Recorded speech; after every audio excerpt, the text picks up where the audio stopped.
Qhubeke ke 7. Ngakho-ke lo muntu makangasho ukuthi uyakwemukelisa utho inkosi ngokuba ungumuntu ongqondo imbaqambili engazinzile ezindleleni zakhe zonke. Ngiyabonga. Uzwile indaba ukuthi umsebenzi wedlozi noNkulunkulu umbaqambili ke lapho. Umbaqambili mawuthi hayi umsebenzi wedlozi noNkulunkulu umbaqambili. Bese lithi verse 7 uthi lo muntu angalindeli lutho kuNkulunkulu. Uthi 7 lo muntu ombaqambili angacabanga ukuthi khona azolithola uNkulunkulu. Ngoba akathi unjengegagasi into epheshula umoya ihamba ibuni akathembekile lo muntu. Manje ke lo muntu loyo uma usenomuntu okhuluma inkulumo ethi umsebenzi wedlozi noNkulunkulu umbaqambili. Lo muntu uma ethandaza akangalindeli lutho kuNkulunkulu. Ngoba uhamba ayothandaza kwamanye ama-altar. Bese magla iminikelo oyifaka le mabhakedeni uyozuthi ekade nganinikela. Impendulo ngiyibona. Yingobani uJesu ufuna kade ngibuka la ngesidlo.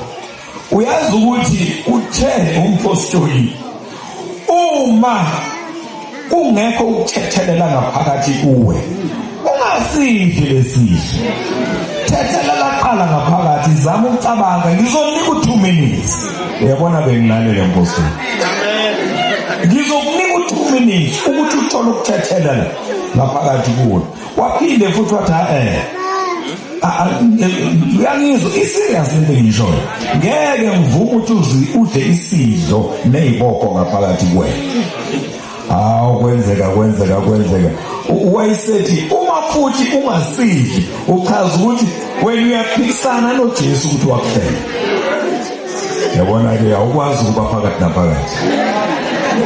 Ufuna ukuphethe uyakhetha uthatha isinqumo. Uyazi ukuthi uzuthi imithando yakho ayiphenduleli nje. Yini? Kahle uzoshintsha izinto ezenziwa lakha zeyizukulwane ngeyizukulwane. Uyabona makuthiwa uyi-generational breaker. Unikwa i-generational assignment ukuthi wena okwakho la. Yabona ke mawunikwa assignment awutholi ukuphumula. Mawunikwe i-assignment awutholi ukuphumula. Futhi uNkulunkulu ngaphakathi kuwe uvela kutshale inhliziyo yokuthethelela. Kube wena ohlanganisa umndeni. Kube wena othi manje khohlwa ileyo nto azivulele phambili bafo. Unikiwe ke i-assignment ukuthi wena kwazi ungabe uqhwebhana nabantu lemgaqweni. Unikwe assignment enjani? Wena usheshe uthethelele. Kusheshe kudlule. Wena ufuna ukuthula. Wena uzwana nokuthula ngoba unikwe i-assignment enkulu kabuthi wena uzoshintsha isizukulwane. Akufunekile wena ubonakala uqhwebhana nabantu ubhuquza la ngotsalulele ngezisu. Akho generation ozoyishintsha. Manje ke kufuneke lezo zinto uma ukhethiwe. Uyabona nje obula ukhethiwe ukuthi uzoshintsha isizukulwane. Yini? Uyabona nje obula awusanga nje la ucabanga ukuthi ubona ukuthi mina kuphela ngisindisiwe ekhaya. Uzuyishaya isifuba. Awuyikhethanga. Uzokhipha isizukulwane egqileni. Bokweqa imlilo ungene emgodini uhlale nabantu abangawabona nezinto ezikhotha inyawo emgodini kuthiwa unikwe impilo. Abantu bashupheka la namhlanje ingoba wantshontshelwa wasuthi uyakumuntu. Umuntu uzokusiza zibuye impahla zakho. Yakhandwa lento ezohamba iyolanda impahla zakho. Ithema ikhandwa lento yawenza umsebenzi zabuye impahla zakho. Bese ayiyenziwe ngawe.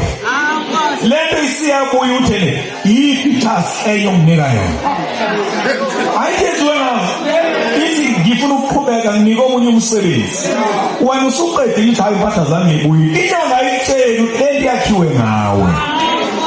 Manje ke iyabuya ke lento izekhaya. Uzothi uyahamba kuthiwa hayi khona into ehamba konto hamba nayo.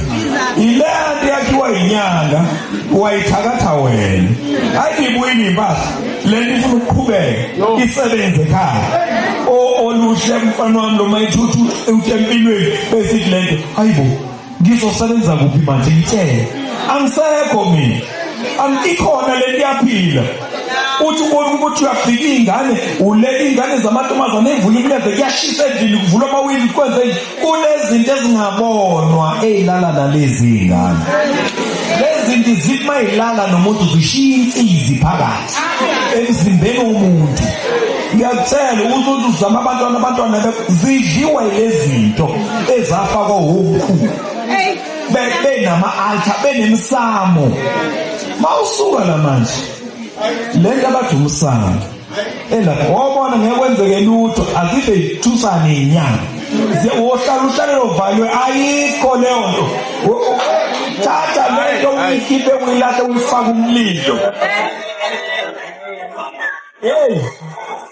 lilodwa kuphela igazi elinamandla igazi likaJesu lilodwa kuphela ngiyatshela umhlaba ngohambe ngawuqeda izinto ngizibonile abantu abaqakathi bangempela beyibiza ngeinyanga nabantu abathatha izinto bayisebenzisele Nkosi yami ungavuma umuntu ahambe kubeka la isandla abantu bahambile uthi umuntu mangithi ngeringi yami abantu bawe uyibuza ukuthi hawu amandla ngala awekho ukhiphela amaringi zobona awekho la mandla ayifaith bakwethu ngizela nokuzokubikelela sengiyalana kodwa ngiyacabanga ukuthi kubalekile lokho ukuthi nikwazi ukuthi impilo abantu asebeyiphilile ababe endlini kaNkulunkulu ngephutha ngoba ukuba khona kwami la akukhona ukuthi ngithanda ukubukwa ngifuna ukuzobukwa emakhaya lokho kuncane engikwaziyo ngoNkulunkulu la ngemisebenzi yami imisebenzi ayizile kumina uNkulunkulu imkhulu kakhulu mina ngasindiswa ngencwadi ngangifunda incwadi kanje mina ekasonto lashela mina kuphela emsindisi yaba ngifunda ukubona manje ngiposta leka imina kuphela ekhaya emsindisiwe kodwa kunendaba uvikele uJesu manje ekhaya mina ngangihamba kuyisabatha ngifake ibheshu ngihambelana ngomfana sihambe siyohlala ethempelini lishisa ilanga ngize ngimdabukele sifuna uNkulunkulu ethempelini lokaShembe siyahlala lapha umfana lamshisa ilanga kunencwadi enginikwe umngani wami lo mngani wami unginika incwadi ngithi yena izinto ziyabheka awunginiki imali ngifuna ukugoduka uthi ngiyamazi lo muntu unemali eningi kakhulu unama-shares kumakazini uyi-shareholder Gautrain ngiyazi akaswele uthi kumina ngeke ngikunike imali mngani wami kodwa ngizokunika incwadi wanginika incwadi ebhalwe omunye umpostoli abathi uMaldonado wanginika le ncwadi ngayithatha ngayibeka lapho ngoba ngangicasukile ngithi lo muntu odlala ngami ngifuna imali nginika incwadi ngizokwenza incwadi ngivuke Saturday ngiyahamba ngisaba nokusho isabatha manje le moya ngasingidosa nginokuthi Saturday ngiyahamba ngiyasuka Saturday ngiyaphinga ngesontweni siyahlala lapha nomfana amacula kwaShembe abantu amaningi kaManazaretha laba kume Nazareth amacula lapha ayadonsa hey yadonsa uzubuza ukuthi uzofika nini uNkulunkulu la idonsa kancane kahle ufika kali intulo kunyatone wona ngathi umoya ingcwele la siyawulibazisa ngeke uzuze ngiyabuya esontweni unkosikazi ufunda le ncwadi kaMaldonado kodwa ngimthola uyabhuquza phansi uyasheka uthi ulaphansi uyakhala isina kwenze njani sengikwenzeni imina futhi ngikwenzeni hayi incwadi yenzani incwadi hayi uzoyifunda nawe ayifunde incwadi ayiqede ngithi nathi ngiyibone le ncwadi inani ngifuna ukuthi ayokhola utho nje bona mhlambe ngase ngifike kwi-page lesi-5 inyembezi zakhe yazibuza ngikhalelana inyembezi zehle kwenzeka lento engamthola yenzeka kuyo eshake weba kanti ngcwele usuyasebenza. Hey, uzwa lo mshwana. Sisindiswe ngencwadi. uJesu ufike emndenini wami ngencwadi. Manje-ke baxakeke, ziningi izinto ezenziwe, umndeni, umona nako konke. Umsebenzi engikuwona kufanele ngabe ekhaya bathi awu wasiphakamisa. Kodwa kunjani? Faso kushaya canti uzophelela. Ngikhuluma nje manje bangisasaka. Bengihlale ngisaba njalo ukuthi abengangizwa ngikhuluma ngizoba yini. uJesu wafika kanjalo empilweni nami kuzokube yinamhlanje. uJesu uyabona khona izinto ezifuna ukubuya. Ama-family series. Ngoba phela labantu ba-understand i-pattern yempilo yakho. Ukuthi uthi unenkinga ufuna umuntu ohlolayo ahlole umuntu akutshela ukuthi unenkinga la awulibika ngikhaya kunomkhulu ofuna angithi lezi zinto zifamiliar ne-pattern yempilo yakho, zifuna ukubuya entweni eziyijwayele. Manje-ke uthi uma uthi iy'nkinga ubhekene nazo bese kuqhamukela inyanga, angazi lezi inyanga khona eziyenzayo ngevoice khona uzokubona iy'ngozi ngempela lo muntu. Hayi into edingayo nje wena uthi yonke funa malanga umhlaba kayihlangu lema ufike uzowuhlanganisa untshaalende bese wenza ukuthi ayikho kuyakusabisa. Khona uzobona wazi waphiwa umuntu kanti ayikho leyo. Labantu abahambe bona izinto mase bebuye bezodlala ngabantu baNkulunkulu, uJehova ngathi angabashisa, ashise nalezo ibhofo.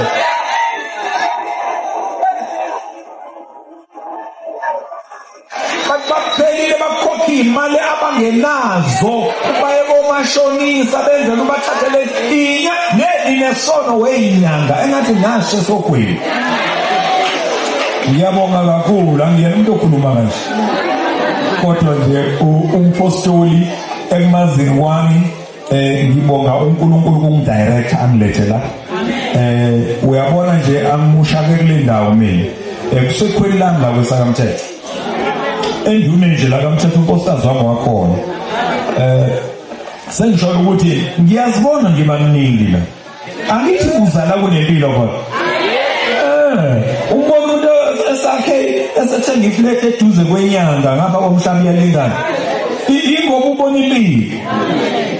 uNkulunkulu ngiyakutshela usebenza ngezinye indlela. uNkulunkulu usebenza ngomuntu. uNkulunkulu uthumela umuntu. Uma uzohlala endlini wena uthi ekahle angena nje umuntu wabantu mina hayi angizwani nabantu umuntu ohlala endlini. uNkulunkulu uzosebenzisa kanjani? Usebenza ngabantu. Ufuneka athumele umuntu ukuze aqaqe inkinga yakho. Ufuneka athumele umuntu. Usebenza ngomuntu. Ngeke imana yehle. uNkulunkulu ngeke afike ngqongqoze emzini wakhe ngizokwenza ukuthi usebenza ngomuntu. Kuloko okuncane engikwaziyo ngoJesu Kristu inkosi yasiphele sihamba mina. Ngikushekana namhlanje. Ngiyabonga. Hello Mzansi, welcome to Mkosasa Mzansi. If today is your first time visiting this channel, please do the right thing and click the subscribe button, and also don't forget to smash the like button.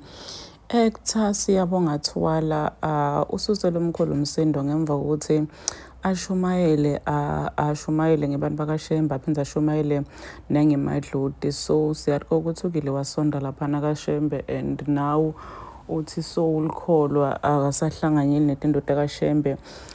He even said ukuthi umndeni wakhe awuvani naye ngenxa yaloko. So khulume nje into enzayo ukuthi bantu ababhelivela kulaba phansi, umuntu athi ngibonga uNkulunkulu, ngibonge neMadludi akithi nje wena kumele kahle kahle ngabe uyakhuluma ngoNkulunkulu, because angeke ubonge abantu labayithu ngesikhathi lesiwani. Uthi uNkulunkulu munye, and laba bantu abakhonza labanye bantu labaphansi bakhonza lokunye nje labakhonzako angeke nje nemthandazo yabo izivakale. So people started saying ukuthi if uphumile kaShembe then fine, but ungagqeki tingolota labanye bantu. If bantu babelivela in certain things emadlotini kuphi kwabo lokho ungenaphi now that wena sowuphendukile so ufuna kukhuluma labanye abantu kabi. So people started saying nje ukuthi ukhuluma mbhedzo lento la ishumayela njena ayikho wayaqeke tinkolo talabanye bantu. Please do comment what you think below down in the comment section. Don't forget to hit the notification bell.